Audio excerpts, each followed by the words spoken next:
Cybercriminals are using social engineering loaded with urgency and fear to successfully prey on victims, your employees, or your customers. Protect your Office 365 email from today's most sophisticated attacks with Barracuda Email Threat Scanner. It's a free tool to help protect your business from these hard-to-detect attacks. The Barracuda Email Threat Scanner uses artificial intelligence to hunt and eliminate Office 365 email threats. Find the cybersecurity threats hiding in your Office 365 email right now. Get your free email threat scan at securityweekly.com/Barracuda.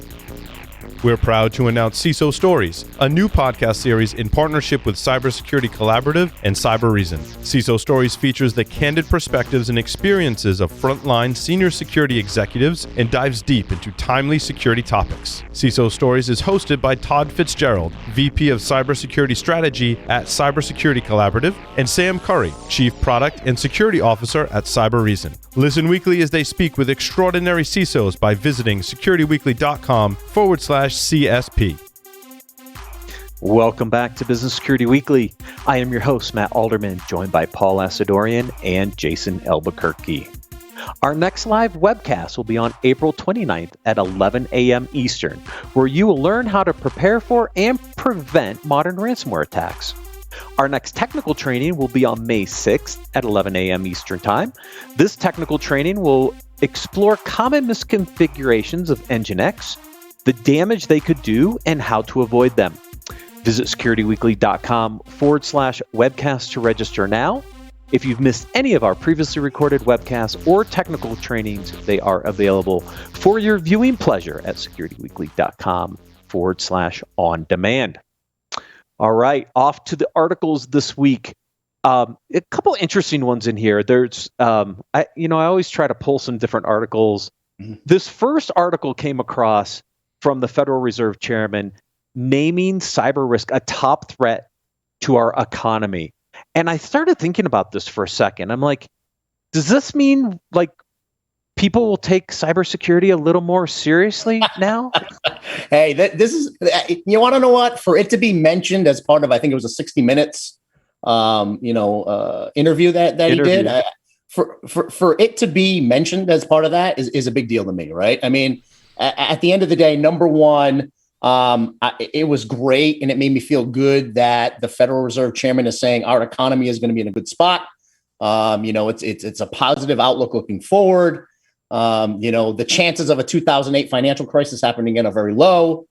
But then he flipped into this big risk that says the world has changed, risks have changed, and it's no longer global financial crisis you need to worry about. It's cyber risk at the highest level to our financial institutions. Yeah, and I mean, we've known this for a while, right? I mean, Look, there's been a lot of regulations in place in the banking system, the financial system for years. It didn't prevent things like the 2008 crash because that was not really related to cybersecurity. Right. But so what he's saying is, look, we've fixed that situation around credit liquidity and some of the challenges we had in 2008, but now we've got this brand new threat vector over here called cybersecurity and cyber risk that, could cause us some grief. Well, see, I read between the lines, and I mean, it may have come across as brand new. I think it just went up the ladder. It's now number one in the risk list. Yeah, I don't think it just made its way to the top. Yeah, it's not necessarily brand new, but I think the ability for it to impact the global economy is much greater than it was in the past. That's it. And that, they handled all the financial items, right, Paul? The bad investments, the bad loans, they handled all that through regulation. Now the risk, their risk matrix, now this is boiling up to the top. And now cyber is what they're talking about. Hey, promote it. What? I'm a fan. If the Federal Reserve Chairman is talking about it, sweet. Yeah, I mean, could you imagine like a ransomware attack on a set of smaller banks or credit unions that lock up the financial transaction data? I mean, think about how damaging that could be. Absolutely. I mean, if a medium to large size financial institution completely lost track of all their payments and all the auditing around it and all, I mean, that could be utter chaos. Utter chaos. Yeah. Got a few hedge funds that might be in that situation here real soon. We'll see. Still diamond hand in my GME. That's it. 4 steps to better security hygiene, I think, is this next article. And I thought the steps in here I thought were interesting, Jason and Paul, because this week we're going to come out with our attack surface management, our first product review out of Security Weekly Labs. And this is like one of the top items on the list, which I thought was interesting. The timing of this article to the timing of our release of some of our product review work. Yeah. I mean, I've read what Adrian is going to publish this week, and my reaction was, we're giving this away for free. So if you're out there and wherever you are in terms of attack surface management on the scale of like, hey, we're doing it and maybe we want to know how to get better at it, or we're not doing it at all, you should definitely go read Adrian's write-ups based on our testing, because it's amazing. It's amazing to help you understand the value and go get a solution that does this, that best fits your needs. I was like, this scratches that itch. And I also think that it's a space that you need to have top of mind and be implementing. Oh, 100%. I mean, just, the old school managing to your CMDB and doing discoveries just isn't doing it anymore, right? I mean, you have to have that outside in, inside out approach. And you have to be able to take advantage of the automations that are available today and the remediations that are available today. You have to. It's too easy to spin things up today. I mean, I did it last week. Spun something up, publicly available, right? Yep. Now I got to go back and see if our attack surface management products find that. Found it. Right? Yeah. Yeah. But I mean, we just talked about it in the last segment, right? I mean, we're 100% becoming individualized, right? Offices are in people's homes. Offices are at Starbucks. So we have to start taking this approach because we're uber individualized and super distributed. Mm-hmm. Correct. And these first 2 points are to that point, right? That the CMDB approach to asset management's outdated. I've moved a bunch of stuff out of my environment. Attack surface management does a really good job of discovering and finding those. You correlate that with number 2 to really start to understand where your critical business assets are, right? That's the foundation, but everybody still struggles with the basic asset management. Oh, totally. And to be honest with you, you can't effectively focus on number 2, which is focus on the crown jewels if you don't know where they are. Yeah. Right. I mean, at the end of the day, so you have to know where things are and you have to be doing that attack surface management. Because anyone can spin up a service anywhere at any level. And how do you find that? And the technology that exists today is really cool, such as you use the corporate logo. Like, let's go look the entire internet and find your corporate logo. Oh, look, someone spun up this service and is collecting sensitive data in this new service, right? That's the level that we get into. That's awesome. Well, and then what you do is you find, because what that's going to lead to is somebody trying to use that brand for a phishing campaign to try to steal credentials, right? You need to know about that stuff. Right. Or they're collecting sensitive data and not handling it properly, which could be compliance issues. You know what? A lot of times that's a bigger concern for me, Paul. It is for me that you have a business unit trying to be agile and just trying to get services out there to their staff and to the clients. And they didn't involve security, right? And it's a shadow program that's happening, and you have no idea that it's going on, and you can't protect it. You can't give good sound security hygiene advice, and you're not part of that process. That's a bigger fear for me. Because we'd happily support those processes, but we can only do that if we know about it. Yeah, correct. Many times it's with good intentions, right? Yeah. That leads a little bit into number 3, invest in cloud security. We talked about this last segment with Fleming. To me, it's a little broader than just cloud security. I mean, application security in the cloud, I think, are tightly coupled together. I think there are areas that definitely need more investment. I think we've spent a lot of time securing networks and endpoints over the years, but as I move stuff into the cloud, it's not just the cloud infrastructure, it's the apps running in those cloud environments. Yeah, 100%. And the only thing I would throw caution at, guys, is make sure that when you're investing, you're adopting. Because I see it way too often that you buy a shiny blinky tool and you don't adopt it. You're not actually implementing it and using it, and you think you're safe. It's a false sense of security, right? So just make sure you're getting that ROI on the investment and adopting the technology and using it. Oh, and you set up point number 4, increased testing, and it's all about breach and attack simulation here, right? Like validated, not you're making investments. You need to adopt those, but you also need to validate: are these systems actually doing what you expect them to do? Otherwise, don't. So, Paul, we've talked about this, right? Breach and attack simulation, attack surface management. These are these new and upcoming areas that, this article is saying, look, these are some of the things you can do to improve your overall security posture in this new world. They hit a couple very interesting areas for us. Yeah, I like it a lot. I would just tweak it and change it to increase testing and exercises, right? Because it's not just the test. It's incident response exercises. It's BCDR exercises. It's recovery, right? So just make sure you're getting that muscle memory in there as well. So I just add an exercise. Yeah, I think it's you can move really fast as a business, and I think that breach and attack simulation, a lot of these other technologies, allows you to keep pace. Like basically all of the enterprises, right, moving towards a more DevOps and agile style model, and not just developing applications. That has a different set of challenges. I'm actually, in this context, kind of less concerned about that, more concerned about, like, anyone can spin an app up or service up anywhere. And how do we make sure that we're constantly testing that and looking at all of our exposures? So I thought attack surface management and breach and attack simulation allows you to keep pace with the business, to at least know what your risks are. 100%. And we were just talking about it earlier on the break, Paul, right? Think about this. You can spin up an app in a heartbeat, but then you can also integrate it with another app in a heartbeat. Yep. Like, we have that technology there. So it's not just about the applications that are getting spun up. It's the data transfers and the data sharing and the APIs between them and all that additional complexity, because a siloed app, right, isn't effective, and businesses we're not in that model anymore, right? It's all the interconnects. Yeah, and if you've got the right credentials, you can just link stuff together and start moving data around in an automated fashion. Got it. I was looking into, for audits, if you haven't looked at Power Automate, Power Apps, and some of the power that platform from Microsoft brings. But it's also, the security person to me is like, oh my God, this is frightening. Like, because basically you don't need a whole lot of technological experience to be able to implement this stuff. Like I said, if you got the right passwords, you can start pulling data and moving it wherever you want.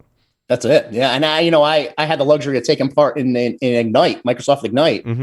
They did it virtually, but are they coming out with ecosystems of applications and low code apps? And, low and no code is what they're all about. And I didn't realize how much they had put into that. It's amazing, the things that they're doing. Now the nerd in you is like, this is great, and the security person in you is freaking CISO out. in me is going, oh, shiza.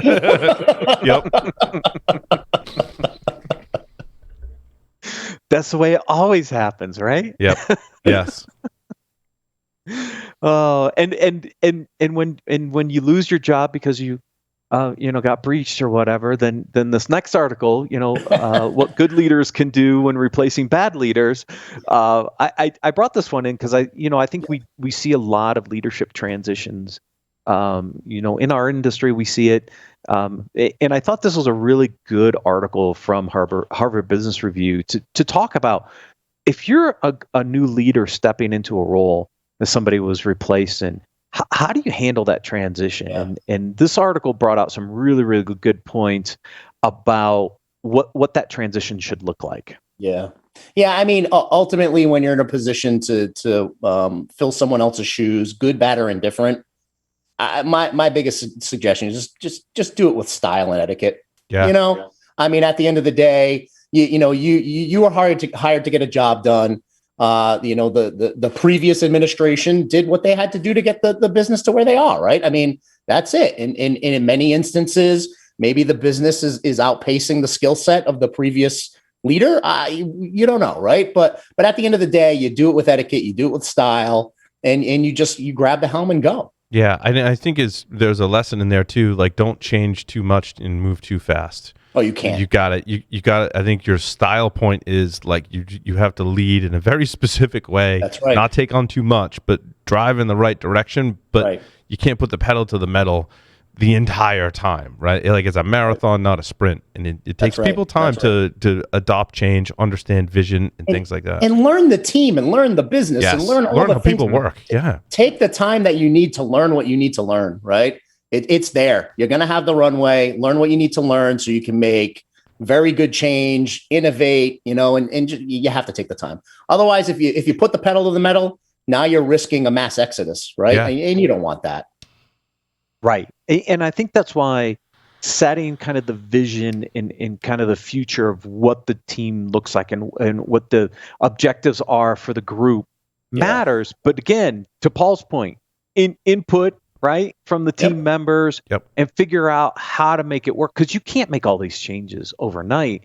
But you do want to share kind of that vision of where you think this organization is going to go, because here's the challenge, and I see this at other places, right, where you have this. If you don't share the vision with everybody and they're not on board, you're going to start losing really good people, because they're like, well, why am I here? What's my purpose? How do I fit into this? That vision's important, and you're going to start to see people leave. That's not what you want when you have a leadership change. Well, and one thing, one thing that, and I've noticed that in other organizations, not here at CRA, but one thing CRA is also good at in the light of this is when there are changes in responsibility and or workload, it comes with, there's a hefty discussion about the resources required. And I think many of us on the show and listening, right, have been in those situations where you get more workload and responsibility, but not the right resources or enough resources to support that, to get to that goal, right? And that's one thing I like about working here is there's always a conversation about the right resources. Yeah, and I'll say every executive level position that I've taken, every role that I've taken, I've always set a roadmap with whomever I'm reporting to, whether it's the CEO or at one point I reported to a COO. And I always say I'm going to take, depending on the conversations we have, I'm going to take 90 to 120 days to give you a report of what I see, right? Yeah. And I want to take that time and I explain it. Number one, to learn the organization, to learn the people, to make sure, the right people are on the right bus in the right seat. Mm-hmm. Are we making the right investments? Do we have the right strategy? Are we spending our money wisely? So it takes that 90 to 120 days for a leader to look at the current state of affairs, right? Really take a look at what that future state should look like, and then be able to identify the gaps to get you there or build that roadmap. So it's going to take that time. You have to take that time. And really there's multiple benefits there, because now you have something tangible that you can share with your leadership, your board of directors, your CEO, but it's also a roadmap you can start sharing with your team. I think Jason's been spying on our emails, Matt. Oh boy. Oh boy. Are you hacking us, Jason? Very similar conversations. Yep. Yeah.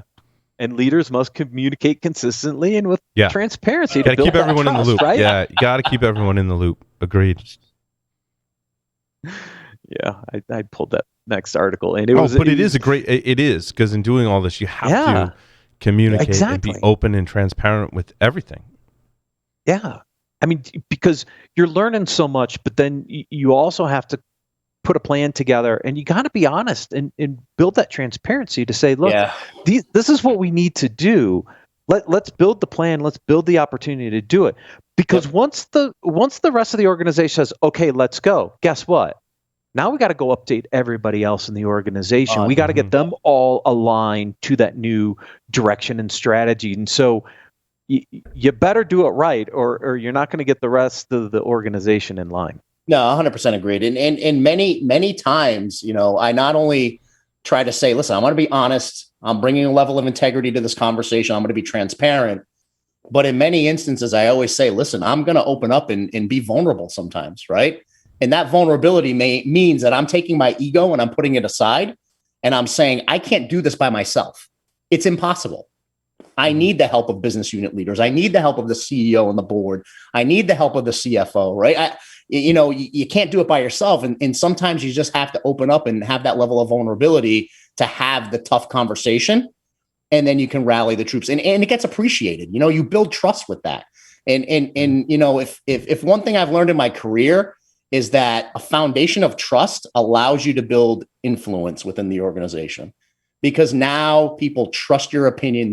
They trust your professional, opinions that you bring to the table, and it brings that level of influence that you're going to need. It's okay to be vulnerable. Jason, I think one of the greatest pieces of advice you ever had on the show was ask people how they feel about something.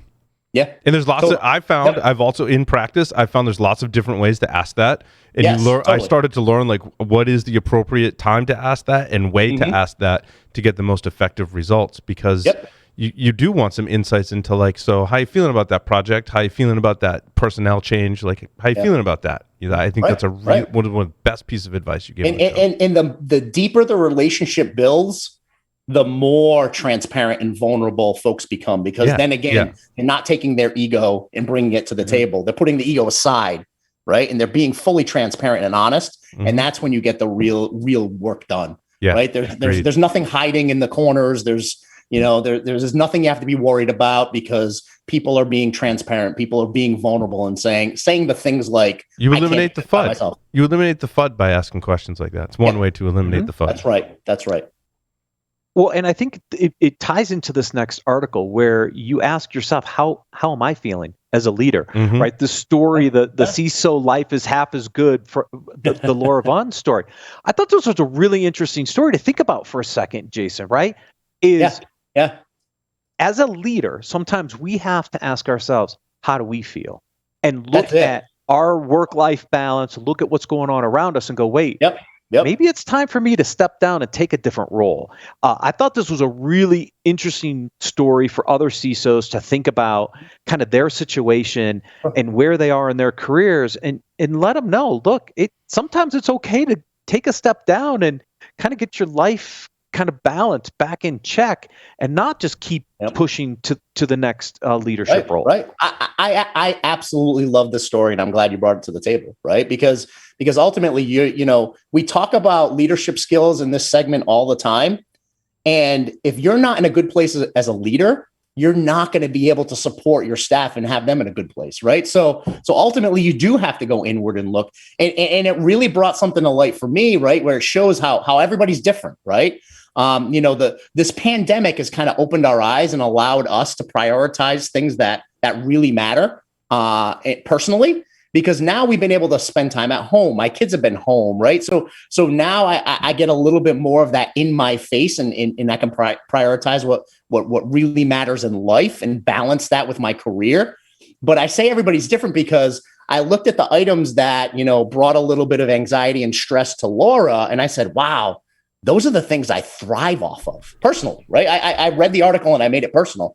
I'm like, I love the politics. I love those pieces of the game, right? I mean, for me, that's the stuff that excites me, and really I thrive off of that type of stuff.